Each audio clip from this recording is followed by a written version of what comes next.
关新闻的头一条，来看台北树林一间美国学校去防威胁恐吓。讲有一个14岁男学生，伫网络顶发文章来呛讲，都是今仔日要到学校去开枪。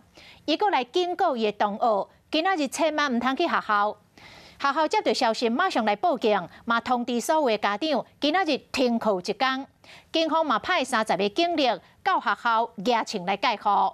警方初步来调查，是一个14岁男学生，伊的小号去互偷用去发文章。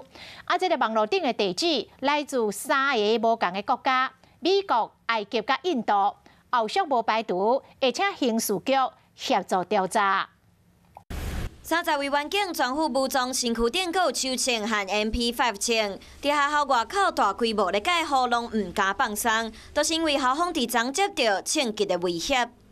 有人伫社群软体发文章写我伫透早到学校开枪，上尾还阁提醒朋友千万唔通来上课，就惊会发生任何意外。学校嘛伫今仔日预防性停课一天。有时候你说话也可能只是说而已嘛。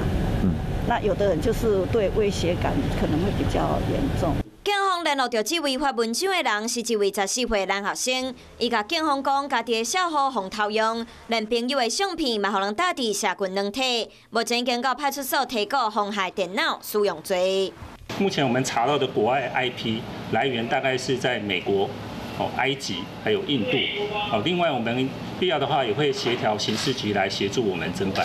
昨下晡3点多，这篇恐吓的文章伫网络顶流传，校方嘛伫暗时6点就随到树林分局报案，咱学生嘛伫8、9点到派出所提告。到底谁是幕后的主嫌，警方阁要调查清楚。